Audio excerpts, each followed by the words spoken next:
Hello everybody and welcome to today's video.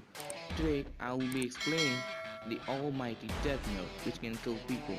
So without further ado, let's begin the video. The Death Note actually belongs to the Shinigami or the god of death in the Shinigami realm.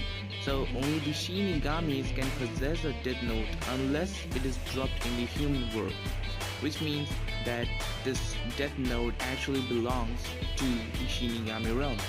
So normal humans cannot possess it until and unless a Shinigami drops the Death Note in the human world and a human picks it up.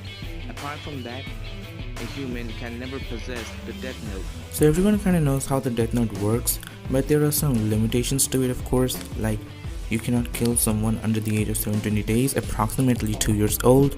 If the name of the victim is misspelled more than twice, then the intended person will not die. And finally, if the name of the victim is shared by 4 or more people, then he or she will not die. Not to mention, the Death Note can kill in multiple ways as long as it is physically possible, and it can also control the time of death of the victim.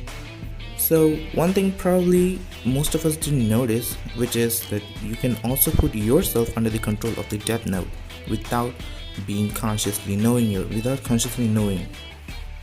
If you guys remember how Light took Ray Pember's identity and his name, then you should also remember that he was on the bus when the bus jacking actually happened. He specifically mentioned that the victim will come at the back of the bus, will hallucinate, and then he will empty his gun by using his gun and by producing multiple gunshots, which happened all according to the specifications given in the Death Note without any exception. Nowhere on the page has it been written that the criminal came at the back of the bus because he saw Light, but we still see Light picking up the piece of paper which was torn from the page of the Death Note.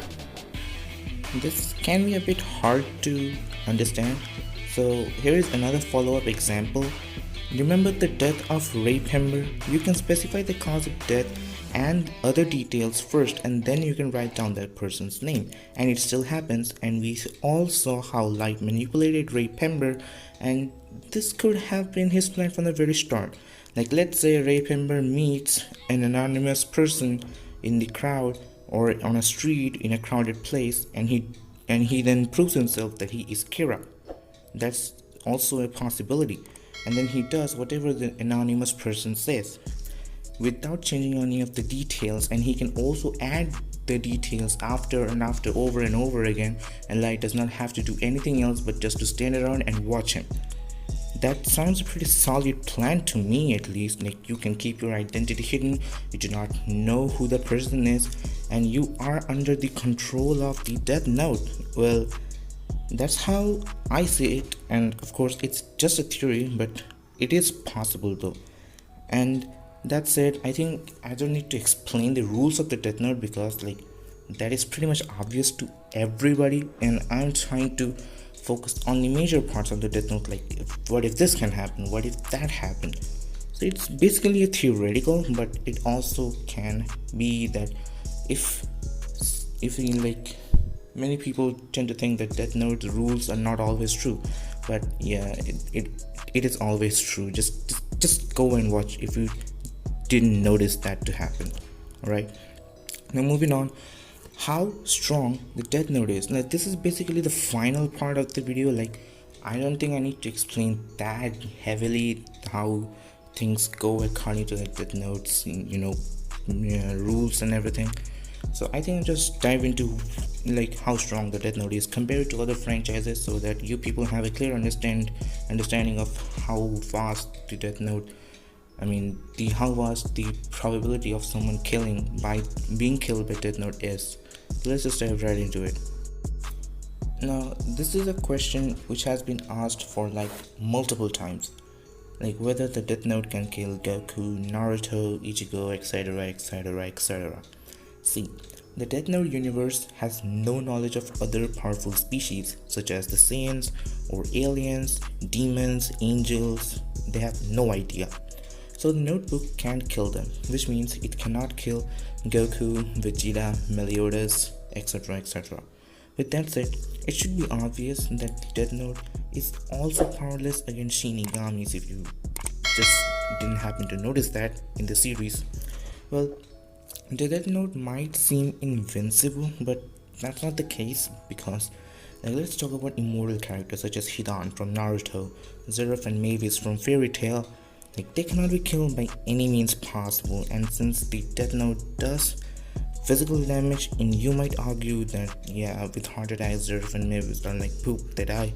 So then, how does Kakuzu die? Like you can pretty much talk about, and it has.